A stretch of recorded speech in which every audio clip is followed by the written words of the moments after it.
Seth Rollins calls Roman Reigns a tyrant and that his grip on power needs to be kept on the shelf. But if we're being honest, when talking tyrants, Seth Rollins should really be looking at himself. And here we go.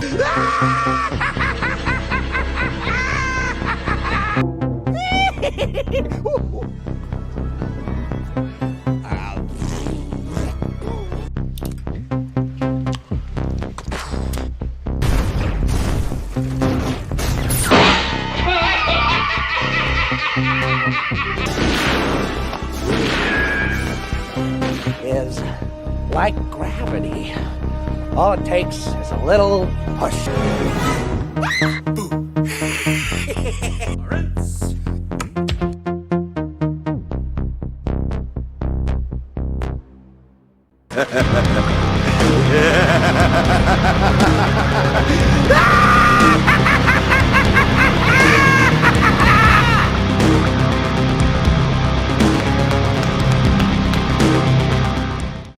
What's up, guys? How you doing? Welcome back to the channel. Glad you stopped by. And if you're brand new, welcome. Grab a seat and stay a while.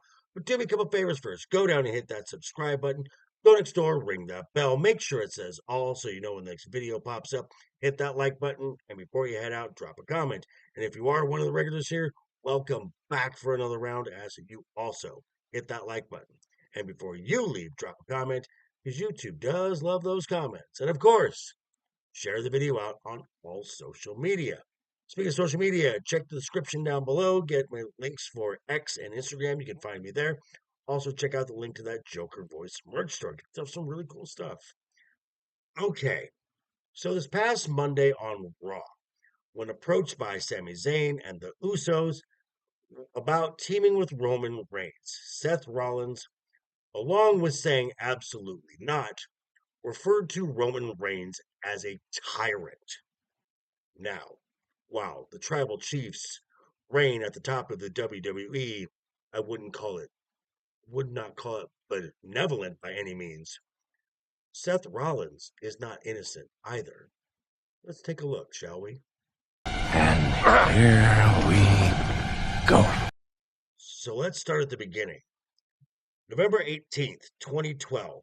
Seth Rollins makes his WWE main roster debut alongside Dean Ambrose and Roman Reigns as members of the heel faction, The Shield. Now, they arrived to dispense justice, which meant really dispatching the in-ring opponents of one CM Punk. Now, for more about the dynamic between CM Punk and Seth Rollins, check out my video from previously this week. Leave a link to that down in the description as well. Now, while the Shield was terrorizing the WWE, Seth Rollins was given the name the Architect. He was the leader, the mastermind, the one pulling the strings. Roman Reigns was just the enforcer, the heavy, the muscle. It's so badass. Now, the Shield's first run lasted 2 years, from 2012 to 2014, as the faction organically transitioned from heels to babyface aces, and during this time, their opposition was those who abused their power, and this led to a feud with the corrupt faction known as the Authority. After a decisive victory at Payback by the Shield, Seth, hungry for power in the WWE, on the following Monday night on Raw, betrays the Shield by giving Roman Reigns the chair shot heard round the world. Ouch. So in one move, not only did Seth destroy the Shield, but he had aligned himself with the Authority, the faction he had just beaten the night before. And now, using this newfound power, Seth began racking up accolades, one collecting the coveted Money in the Bank contract.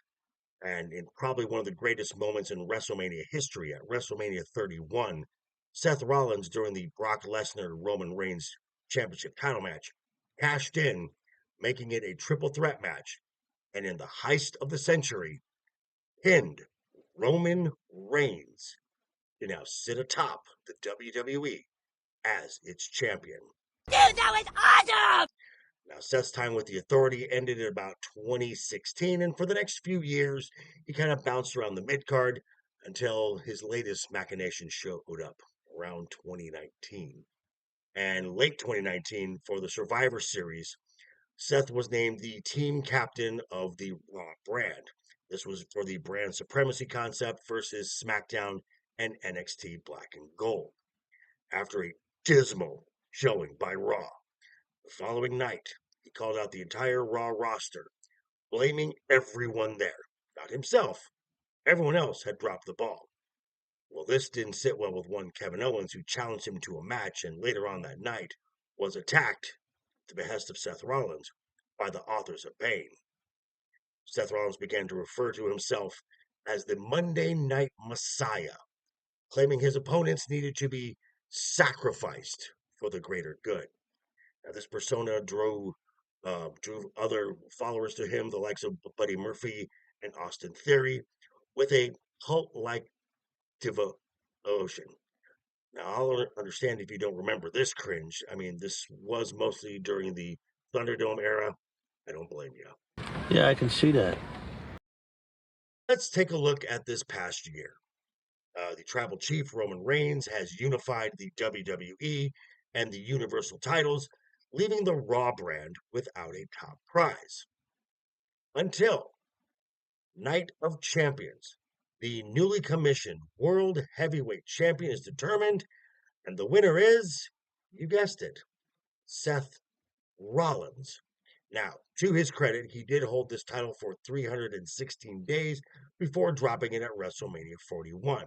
Now, it's at this time Seth is referring to himself as a visionary, as a revolutionary. He is Seth freaking Rollins.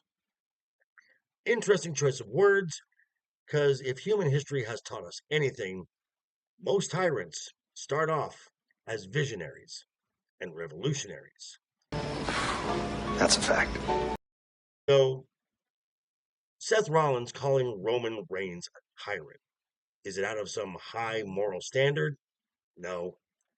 The character of Seth Rollins is simply jealous, because everything Seth Rollins accomplished, the top seat of power in the WWE, extended title runs, followers with cult-like devotion, the tribal chief was simply more successful at it. Roman Reigns was just applying the lessons he's learned in the WWE, lessons he got from an architect, a messiah, a visionary, revolutionary, lessons he learned from Seth fucking Rollins. That is true. These are just my thoughts. I'm going to turn it back over to you and let me know what you think down below in the comments. Sure to check me out always next week, as we have got the go-home shows going into the premium live event of Survivor Series. But yeah, thanks for stopping by, folks. Again, quick reminder before you head out the door, hit that subscribe button, ring that bell if you liked the video, give it a thumbs up if you didn't like the video. Hey, thanks for sticking around this long. I appreciate that. And I will see you folks all very soon. Hope you had a great week. Have a wonderful weekend ahead of you. And always have fun. Hashtag keep talking. And always keep that smile on your face. Toodles. I'd say you better subscribe or we'll bash in some skulls, right, Cliff?